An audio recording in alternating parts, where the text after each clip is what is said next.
Hello, my name is Benjamin Isaac, and today I'll be examining my systematic literature review that examines corporal punishment experienced in childhood and its correlation to long-term adult outcomes. When I talk about corporal punishment, I am referring to the idea of utilizing physical actions such as spanking, slapping, or hitting to discipline children and address undesired behaviors.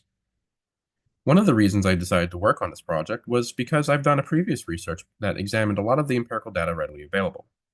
And a lot of that empirical data focuses on the childhood outcomes from corporal punishment.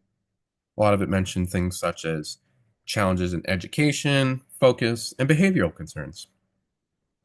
But when examining adult outcomes, there's not much data actually there. Now, this may be caused because of some variables that impact the ability to really examine this. There's really a lot of things that go on in between childhood experiences of being, spanked or whatnot, and unemployment. There's a lot of reasons why somebody might not be able to profoundly really examine that information. And it dissuades some educators maybe from looking into this. But I wanted to see if there was anything. The other reason I decided to examine this was also as a professional social worker. Despite the empirical data that I've seen, it's still widely utilized across the United States. Now, there are some variables that I might not completely address, such as religious factors, cultural factors, and intergenerational factors. However, I think one of the biggest reasons that I've experienced in the field that is something to really discuss about was really the challenges maybe regarding mental health and challenges regarding the validity of the impacts based off of real life experiences from people. One of the biggest tropes I've heard as a social worker was, well, I was spanked as a kid and I turned out okay. And presenting the available data that we have to somebody who presents that reasoning is introducing a different conversation. One person is looking at adult outcomes and the other one's focused on childhood outcomes. It's very hard to really maintain that conversation with somebody if they're looking at a different outcome than the data that's already available. So, I wanted to see if there may be any merit to expanding the conversation to include that information for people. So, how did I do this? Well, one of the largest challenges I had was collecting data regarding the reported use of spanking, hitting, slapping in the household, um, and making that a generalizable data that I can reflect on with other information. However, there was some data that I found from the late 90s, early 2000s that was regional information collected that examined household utilization of corporal punishment. Now, that data, though it has its constraints with its time period and when it was collected, I'm able to utilize it as the adults who reported utilizing spanking in the household were also spanking had the children. And these children 20 years ago were children, but now they're adults. So now I can reflect on that geographical area of those reports and compare it to today's information on some adult outcomes. The adult outcomes that I focused on, which I think were some four major areas that might be stronger conversation pieces, were divorce rates, low education attainment, incarceration rates, and employment rates. The reason I wanted to examine this was because I also wanted to address factors that weren't necessarily behavioral factors. If somebody's not necessarily behaviorally inclined to discuss the subject regarding the utilization of corporal punishment, they might be more acute to listen to the information if it involves some other adult outcomes that they might take really seriously, such as divorce rates or incarceration. So, with that mindset, I wanted to measure the data. How I did this is I assigned all the corporal punishment data to the relative states, as you can see in the image above. Then, all those that data was compared to information from the Census Bureau regarding divorce rates, low education attainment, incarceration rates, and unemployment rates. And then I used Pearson's R to find if there's any correlation in that information. Now, I also wanted to address the concerns with the variables, as I mentioned earlier before, as variables still play a very serious role in this, and it's to me one of the largest reasons why this territory is unexplored. So, one of the largest variables I thought would be more empirical to add and not would poverty.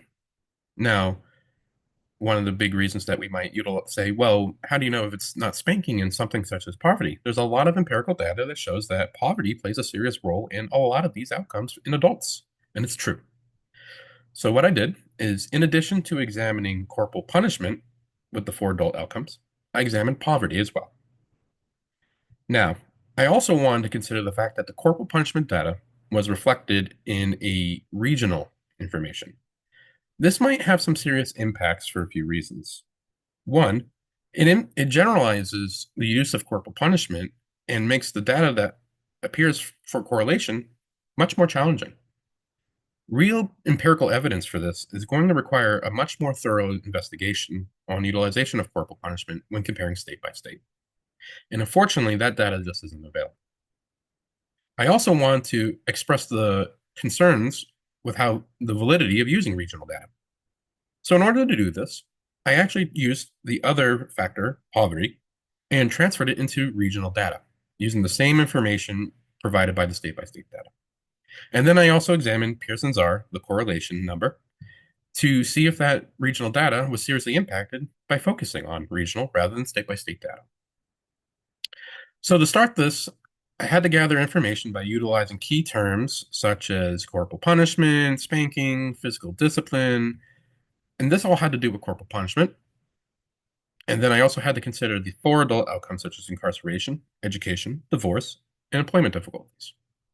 Each of these had their own key terms, which I utilized all of them in multiple searches such as Mac Search, Google Scholar, and while using that information, I was able to break down based off of geographical interests and, of course, being empirical data. I also refrained a lot of this data to ensure that it was within 10 years of the date of this paper.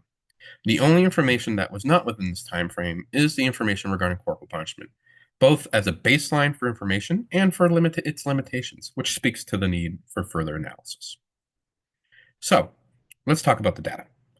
When examining the relationship between corporal punishment and divorce rates, Pearson's R, which you can see on the middle of the chart here, said that there was a moderately strong correlation, positive correlation between corporal punishment and divorce rates, above 0.4. For clarification, Pearson's R would require a 1.0 to be a strong correlation and a -1 to be a strong negative correlation. So, being a 0.4 shows that there's at least some correlation between that information. As you can see with the charts above, the corporal punishment data is charted regionally, and all the adult outcomes below are charted by state.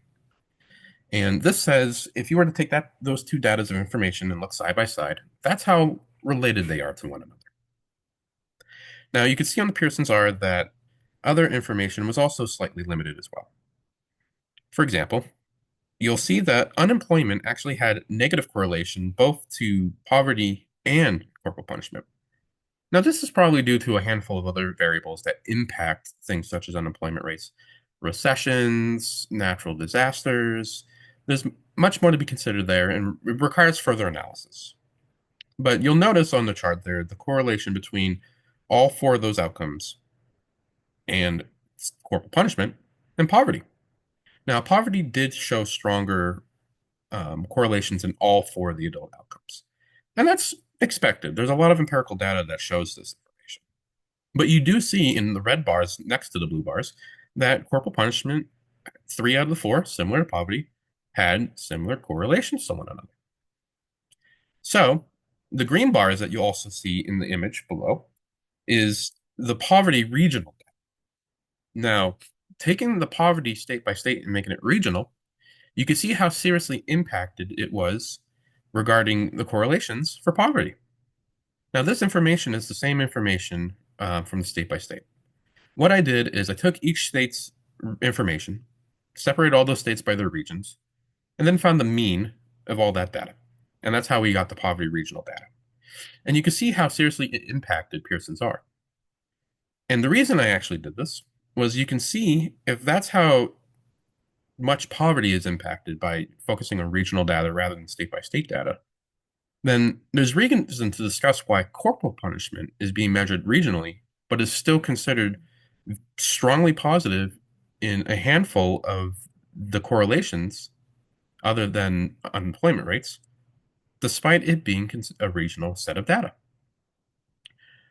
So, that being said, it's very important that I would believe that we need to continue moving forward in examining corporal punishment, getting more up to date information, and examine it on a state by state level.